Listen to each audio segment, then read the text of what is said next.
On today's Locked On Thunder podcast, what are 5 questions for the upcoming training camp in Oklahoma City?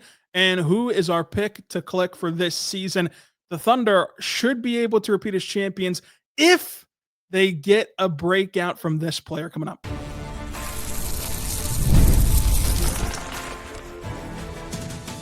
You are Locked On Thunder, your daily Oklahoma City Thunder podcast, part of the Locked On Podcast Network. Your team every day. Let's get it going on the Locked On Thunder podcast on the Locked On Podcast Network, your teams every day. We're here diving into the training camp questions the Oklahoma City Thunder face. I'm your host, Rylan Stiles. Follow me on Twitter at Rylan_Stiles. Follow the show on Twitter at LOThunderPod and email the show, LOThunderPod@gmail.com. On today's show, Locked On Thunder, your teams every day. Make sure that you make it your first listen every single day and subscribe to the show anywhere you get your podcast from. We're diving into the 5 storylines that the Thunder face heading into training camp.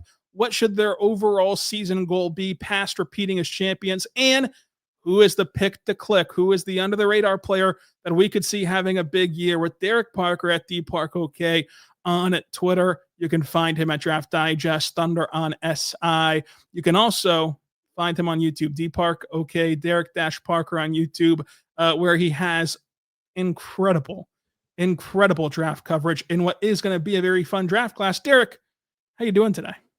I'm good, man. I'm good. This offseason has felt both short and long. Short, obviously, because the Thunder went so deep, and now we're into that period where absolutely nothing's happening. I'm so ready for basketball. I'm ready for it to be back. So in the middle here, but I'm doing good.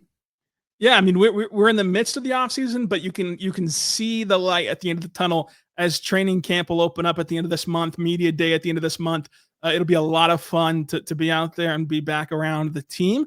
You're also going to have a couple of fun announcements at that time, which I cannot wait to dive into. I'm involved in 1.5 of them at the end of the announcement, so that makes it even more fun for me personally. But Derek, when you look at this situation here for the Thunder, training camp, a lot of questions.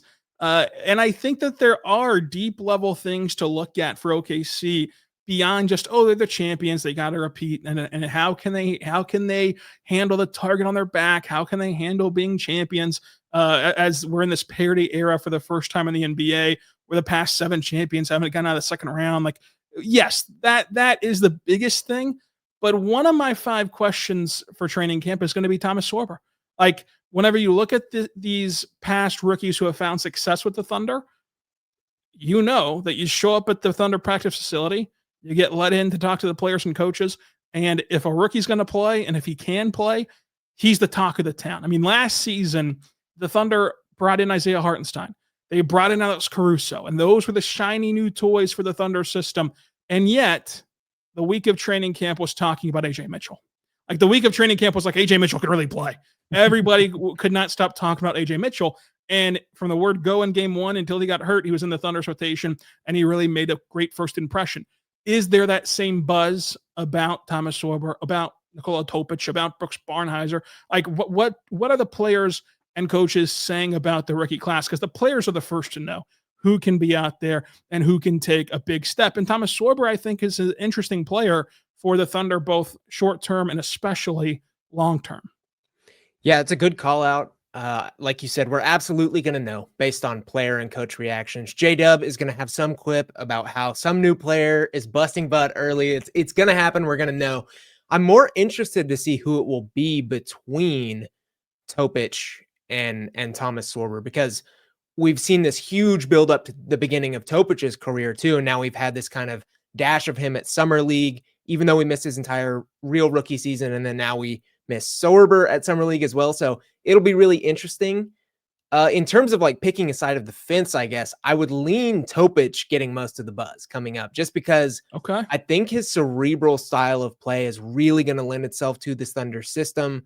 I can't imagine that Mark Daigneault is going to keep a guy like that off the court, especially trying him in all those different lineups in preseason camp and things like that. So I'll keep an eye out. It'll be super interesting to see.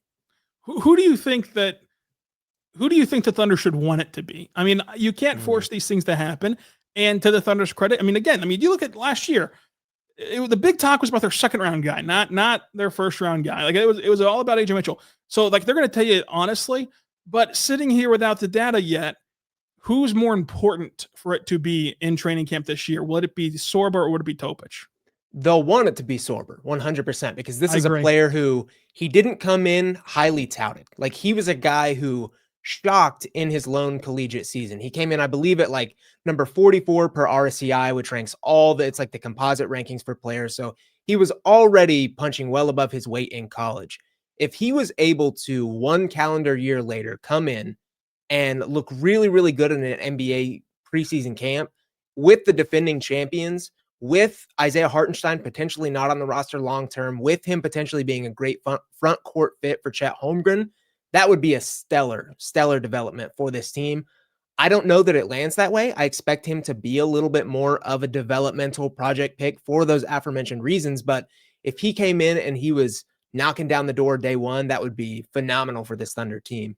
I completely agree because of what it does to alleviate some of the pressure on the long-term situation. Look, I mean, we've talked about Hartenstein throughout the offseason.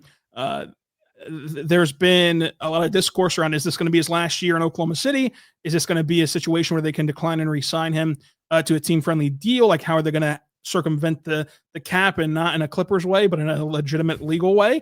It's going to be very interesting to see how this all unfolds. But if you come out of training camp feeling exceptionally positive about Sorber, it does give you a sigh of relief of the Isaiah Hartenstein situation might not be as daunting and challenging to figure out come the summertime, because if Sorber does hit, how would that look? Like, how would it look if Sorber hits as a rookie? It looked very similar to Isaiah Hartenstein. He's all over the glass. He's being a playmaking hub. He's a really good rim protector. Like, it would look very similar to what you could potentially see leave at the end of this season in Isaiah Hartenstein. So of the two, he's more pressing because the decision on what to do is more pressing. Where like with Nikola Topic, if he's kind of just like the cherry on top of the sundae. Like if he hits and he's awesome, great. If he doesn't hit and he's not awesome, okay. You still have the upside appeal for him.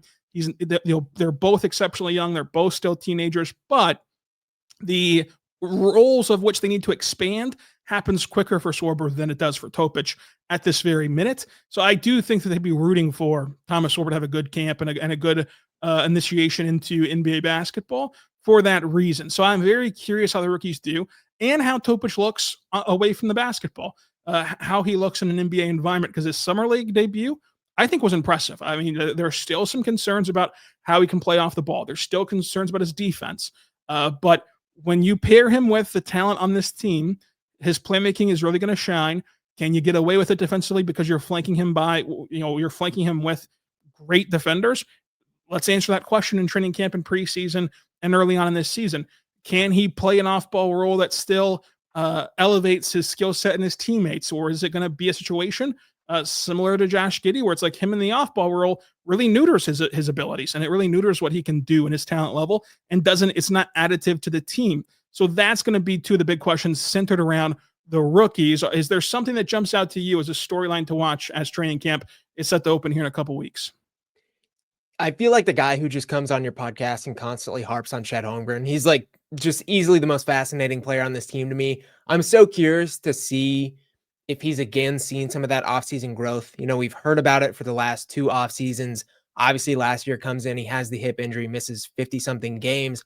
I'm curious to see not only if he really has improved offensively over the season. We've seen the clips and the videos of him shooting the jumpers. It looks smooth. He's got these kind of micro move dribbles in the bag. I'm curious to see how well that flows into camp with the Thunder. And then in turn, if the Thunder end up using him in a bigger role in any offensive way. Obviously, you might not know that super early in camp. Daignault obviously is very flowy with the rotations, but I'm just super curious about Chet Holmgren's development. I think it continues to be one of the bigger storylines for this team just in general, on both ends too. I still think he can get a lot better on the defensive end of the court.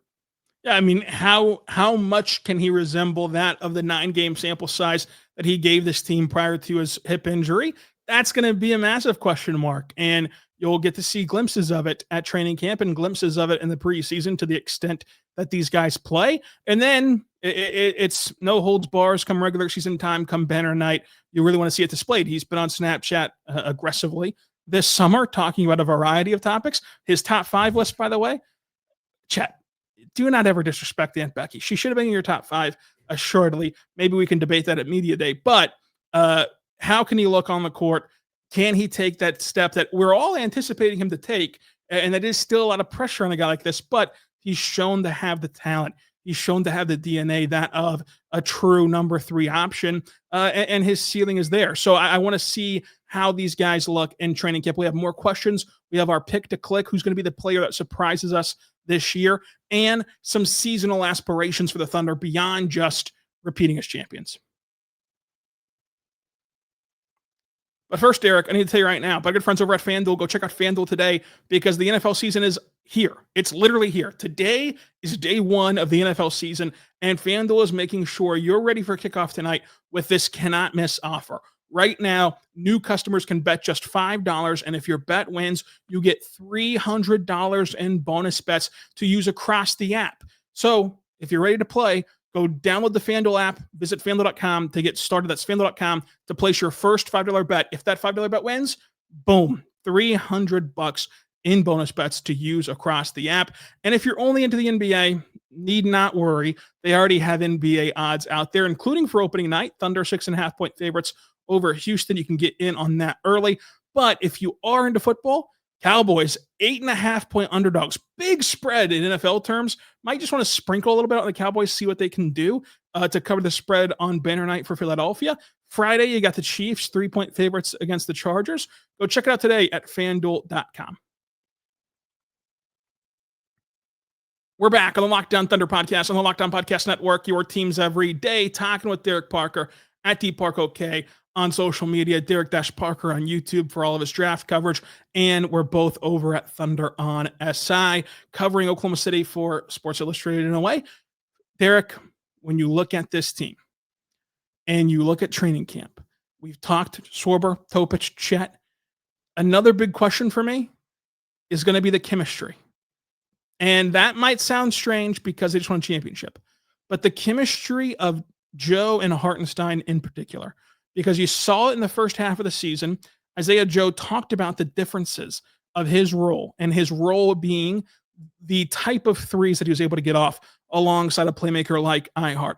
And the difference in Joe having a better postseason, staying on the floor more, is upping his volume from threes. And how do you up your volume from 3? You're able to do it off movement. You're able to do it coming off of DHOs, coming off of off-ball screens, relocating as a shooter, and finding your windows to elevate a team that has the scoring gravity guards of a Shea, of a J-Dub, etc. So I want to see, is Isaiah Joe more comfortable now playing in that environment this season compared to last year where it was all brand new. Everything was brand new, and there was also injuries. So everything kept changing on him. And he talked about how when his 3-point percentage was dipping before the turn of the calendar year, that was a large part of it. Now you've been integrated in it. You also, as a role player, have the added confidence boost of like this team, quite literally this team, because they've only lost Dylan Jones to swap him for Sorber.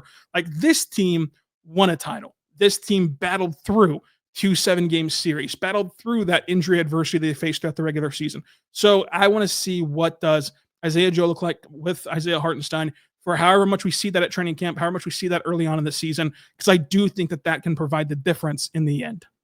Yeah, you 100% stole one of my storylines because Isaiah Joe is a player to watch for me, like you talked, in terms of the 3-point versatility. Like we know that he can hit up from stationary. We know he can hit corner threes, even at the top of the key, but his movement 3-point shooting wasn't necessarily great last season. And when defense really tightened up late, especially in the Western Conference Finals and the NBA Finals, it was really tough for him to get shots off. And it's not even so much that the Thunder needed him to make a bunch of shots.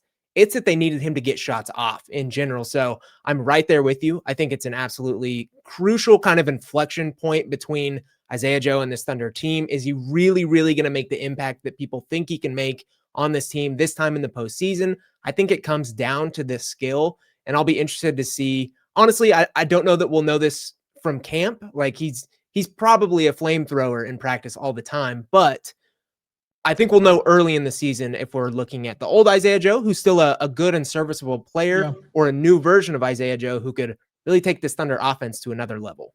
Yeah, I think in camp it would just be the talking season of like, if iHeart's talking about the developed chemistry, or if Joe is, or if Mark is, then that's something to put your antenna up for. Like if iHeart's like, yeah, this feels like what my relationship with Dante DiVincenzo look like, then you're going to really see this offense take off. Because the reality is that's a big storyline. As much as we get wrapped up into Shai's contract, J-Dub, and Chet's development, it's also going to be, you can't shoot that bad again and expect to win another championship. You just can't. I mean, even though you have a great defense and a historically great defense, you're going to have to shoot the pill. And Isaiah Joe, a big focal point of that. Derek, what's another storyline that you're watching for? Because I have one more as well. I think, just to kind of stick with my offensive theme that I'm going with in this one, Cason Wallace is another player that I still think can stand to really, really grow as a player in general, but especially offensively. You know, last season we talked about him potentially running more at the point guard, shying away from sort of that shooting guard, 2-guard, combo guard, whatever you want to call him, and leaning a little bit more offensively based. We didn't see much of that last season. I mean, we didn't need to. The Thunder had really, really talented guards. This season, I'll be curious to see if AJay Mitchell doesn't necessarily work out in that backup point guard role, if Nikola Topic, if they're just not ready for that moment, if they try Cason Wallace more as a primary playmaker in the backup, if he's able to really dish and facilitate, set up his teammates, I'm curious to see Cason Wallace's not just scoring development, because I think that'll come naturally. I think he'll shoot the ball better. I think he'll score a little bit on the ball better, but really facilitate and make his teammates around him better. And he's been someone that you're watching for over the last few years, and he's an excellent defender. I do wonder, this is a guy that can develop on both ends very highly, and your offensive points, well taken, because there is more there to his game that he can continue to add. This is also a guy that just is naturally an elite defender, and if this is the year that he starts taking the film room seriously and he starts diving into those tips and tricks again, now your third time through this situation, can he continue to grow on that end of the floor as well? But I think that there are just not a ton of questions about the Thunder's defense because they retained a roster full of elite defenders. You just imagine that they're going to be elite defense once again for Oklahoma City. And that's why my last is also on the offensive end. Are we going to get sold the bill of goods again? Like, are we going to get to training camp and media day and all of a sudden iHeart's talking about shooting threes and Mark's talking about letting iHeart explore his game? And he was a somewhat willing shooter last year, even though he went over. Is this going to be another situation where perhaps iHeart can develop his game some? I don't think so. I don't think that you should ever bank on iHeart making threes. I think it's a fun story. I think that the practice videos are going to be fun to get because he practices near the court that the media is allowed to be on, to be around. But ultimately, the difference in them repeating is not going to be on the 3-point shot of Isaiah Hartenstein. But it's a fun camp story to talk about because at some point camp does run a little dry whenever you're waiting on games to start and you're waiting on the real thing, especially. But the first few days of camp, is there going to be something there with iHeart's 3? I don't know, but it's a fun one to end on for me. Yeah, to use your own words, I don't think you should be banking on Isaiah Hartenstein threes.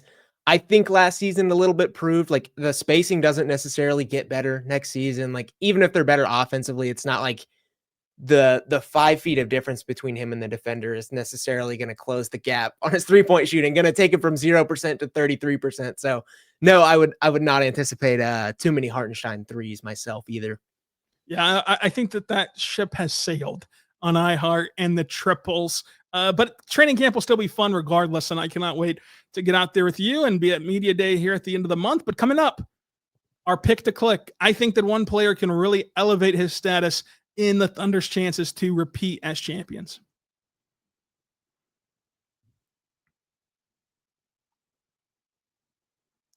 We're back on the Lockdown Thunder podcast on the Lockdown Podcast Network, your teams every day. Thank you so much for making us your first listen every single morning, every single day. We're here for you talking Thunder basketball. Make your second listen Locked On NBA.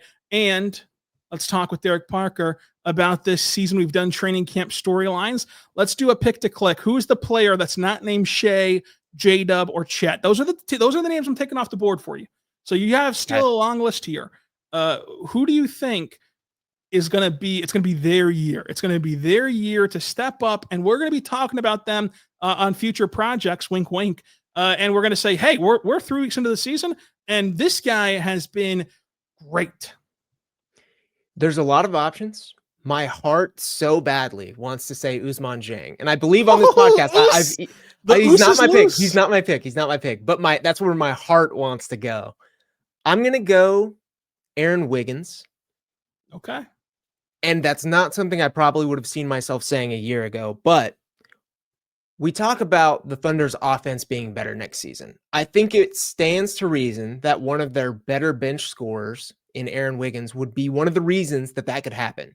I think even with me thinking it wouldn't happen, he had several games in the postseason where he was like directly contributing to Thunder wins. I didn't think that would really be possible for a player of his caliber. He came in, he had a couple like in the range of 20-point games that like really turned the tide in certain games. I think confidence like that could lead you into next season. Near the back half of the season in general, I think he was a much improved scorer. He was really efficient. He played off people well. They gave him the rock a little bit more. He's obviously shown some on-ball stuff. I think he's really good with the ball in hand. I didn't think he would necessarily get to that point with the Thunder. I thought it might have to be with another team. But again, it stands to reason that if the Thunder want to get better at offense, maybe the simple solution is just to put the ball in one of their better offensive players' hands more often. Maybe that ends up Aaron Wiggins. You know, to fold this and have synergy between our two segments, the training camp story with Wiggins is going to be, is he now comfortable defending bigger bodies? Because it's something he's outwardly been public about not being comfortable in doing, but it's a necessity to keep him on the court. And that's the only thing holding him back, because you're right. He is, without question, folks, the third best shot creator on this team. He is a guy that can score at all three levels and that can get to the rim at will and can get off a shot whenever the secondary guys cannot. And so the offense is not missing for Wiggins. Wiggins is there offensively. It's the defensive role that he's in. Now, hear me. I think that he's a better defender than Thunder fans give him credit for, because Thunder fans are viewing him through the scope of the Thunder, and the Thunder are asking him to do something he's not very good at, but he is good whenever he does get the rare chances to defend guards and defend smaller forwards. But can he finally put it together on that end to defend power forwards and to defend small ball fives and to be in that moment, in that archetype, to be able to stay on the floor long term? That's a big question. And if that does happen, your pick to click will also happen, because they're one and the same together. Because I have no doubts that your offensive point about Wiggins will come true so long as he stays on the floor defensively. So I love that pick to click. Aaron Wiggins for you. If you listen to the show throughout the offseason, I love you for it very much. It's what keeps the lights on here, literally. But you also already know my pick to click. My pick to click is AJay Mitchell. Derek, I think that AJay Mitchell is going to be in the top 8 of this rotation, the top 8 of this rotation come playoff time. The background is so good. Everyone you talked about Mitchell cannot wait to tell you about how hard of a worker he is, how cerebral that he is to be able to adjust his role and manipulate defenses offensively and to just be in the right spots defensively. He's an excellent player that last year, whenever you look at his season, excellent in the pick and roll, over a point per possession there. Excellent as a cutter, 1.6 points per possession as a cutter. It's a smaller sample size because of both his role and also the timing of his injury, getting hurt in early January. But this is a guy that was very good as a catch and shoot jump shooter, which is going to be key for him in playing off the ball. And he can get to the rim at will, where he's able to convert 57% of the time on his layup attempts, which for his size, for his abilities, is really good. On top of getting to the free throw line, like we looked at this season, and there were stretches of this year where the Thunder had a historically horrific free throw rate, and the only guys getting to the line were Shea and AJay Mitchell, and like that stuff matters. And then defensively, he's just always in the right spot. He always is in the right rotations. He's always doing his job, and it sounds simple. But when you're sharing the floor with the likes of these defenders, if you just simply do your job and you're in front of your man and you're doing what your responsibilities, everything else takes care of itself. And so I think that for all those reasons, and for his versatility of being an on-ball player, an off-ball player, he's going to be someone who rockets up this rotation. And you've already seen the trust that Mark has put in him throughout his rookie season. I think that that only grows with an off season, with a training camp, and with a full season ahead, to where at the end of the year, he will be in that top 8 rotation. He is my pick to click, and he can be the difference in the Thunder repeating as champions. I 100% agree with everything on AJay Mitchell. I think he's a phenomenal player. I think Mark Daigneault trusts him. As you touched on, he's got the offensive versatility. He can function on the ball, in the pick and roll. He can function off the ball. He's good defensively, really scrappy, a better defender than most people give him credit for. My big question for AJay Mitchell is he going to be able to stay healthy? Because this dude is a fireball when he's on the court. He has absolutely no regard for his ankles. I sat 10 feet away from him driving down the lane at Summer League this year. Scariest thing I've ever seen. He has no regard for his health, which is not a bad thing. He's an extremely physical player. He cares a ton about getting to the rim, but is he going to be able to stay healthy playing that way? To your point, I mean, it helped the free throw rate. Like, he was at the line constantly playing that way. Again, scrappy defender, but is he going to be able to stay healthy? The Thunder are crossing their fingers and hoping so that he can, and still kind of retain that fireball-esque energy that he plays with. So to end the show, Derek, what are some seasonal goals that you're looking at this year beyond winning a championship? Like, yes, how do the Thunder handle the target on their back? How do they handle being the hunted versus the huntees? But aside from that, a simple one for me, a seasonal goal would be finding a way to balance out winning with development, which, to the Thunder's credit, they've already done throughout the tenure of Mark. Mark has found ways to explore this roster while winning 57 games 2 years ago and 68 wins last year. This year, though, you just played until the last possible date, and you hope to once again play deep into June. You also have Topic and Sorber, and don't discount Brooksy Barnhizer, who you want to get NBA minutes to. Can you massage some of these back-to-backs, some of these blowouts to give more of a runway to those rookies and to these young players, like exploring Cason Wallace's on-ball potential in these games, while also staying the course and being the one seed? Because I think of all the years, the one seed in this conference is going to be very important to stake your claim to. So that's one just seasonal goal for me, is get the one seed while also finding developmental time for those guys. Yeah, no, I fully agree. Especially, I mean, this team, as we've covered extensively, has won the championship, but there's a ton of guys that you just touched on that can still develop. And it's not like if the Thunder go and don't win the championship this season, they'll be out of it for the next 5 years. Like, this is still a fairly long game. We might even still be saying that had they not won the championship. Like, this is a long-term roster. I really believe that. A lot of people within the organization really believe that still. So fully agree with that goal. One of mine is a sub goal, not really team-oriented. I guess it could be, considering how many good defenders are on this team, but the Defensive Player of the Year award, Victor Wembanyama right now is the outright favorite to win it at -185. Chet Holmgren next up at +650. It seems to me like the only thing that really has to happen for Chet not to win it would be for Wembanyama to not hit the 65 game requirement, which feels doable. And then even behind Holmgren, like, we're talking about a defense that could potentially be all time. I wouldn't put it past voters to potentially look at Lou Dort, to potentially look at J-Dub as a guy who leads one of the better defenses we've ever seen. So it's just a little bit of a sub goal. I think the Thunder are going to have quite a few players in the mix there. It'll be really interesting to see, because, as I'm sure you've touched on, this team might not have all these defenders within 1 to 2 years. Like, there's questions floating around about Caruso and Dort and all these pieces that you just never know with the ever-shifting NBA landscape. So is this the year that an Oklahoma City Thunder can finally go get that award? Maybe. It might be. And I mean, you want to see Chet make his first All-Star team as they change the format once again in the NBA for the All-Star game. But I think that your point, though, is something that we should end on for those listening out here, because those listening out here, again, we love you and appreciate you very much. You're also the most sicko diehards of all time. You also love this team more than anything, and that you want them to repeat as champions more than anything. You want to continue to be legitimized as this potential dynasty and as this masterful roster construction that is. And I would ask you, do you consider the San Antonio Spurs to be a masterfully ran organization that had a dynasty, that was a team that continued to be in contention every single year? The answer for that in the early 2000s and mid 2010s should be yes. And they never won back-to-back championships.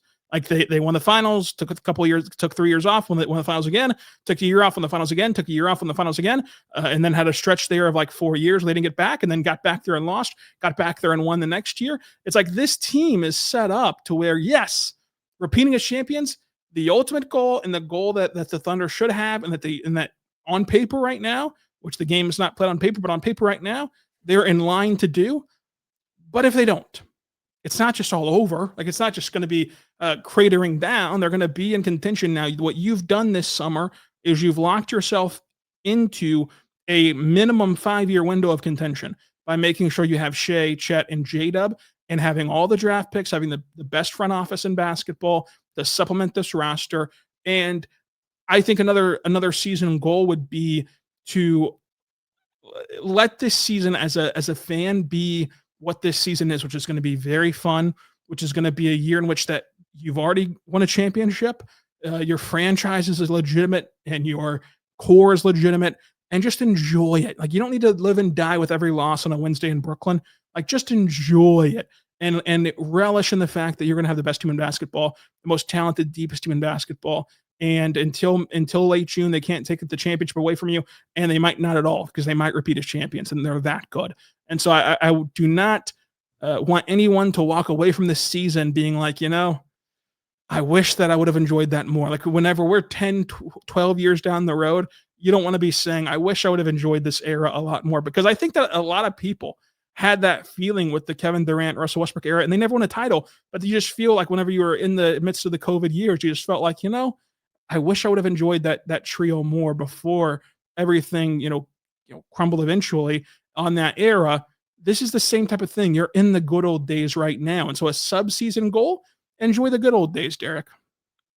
I agree. Well said. If the only thing I have to add is if the actual Thunder lose to the actual Brooklyn Nets this season, I will run around Paycom Center in my underwear. That would be insane. That is really bold in this era of basketball with all the different ways that you can lose games.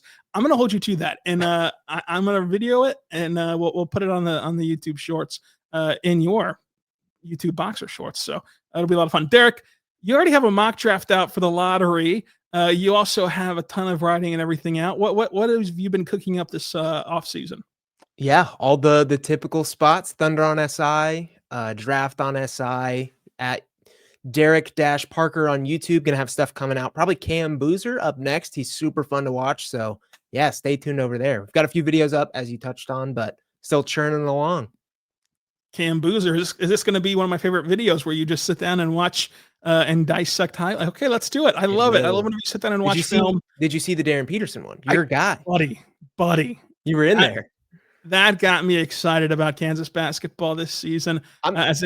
Small diversion, Kansas basketball is going to rock this season. Not just because of Darren Peterson. It's going to be unbelievable. Rock chalk, as they say. And Tennessee basketball is going to rock this season. We've already seen. Whoa.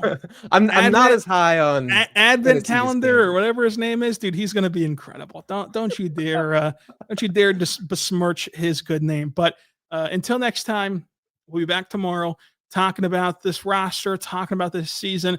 Derek, thanks for joining us. And until next time, be good and be good to one another.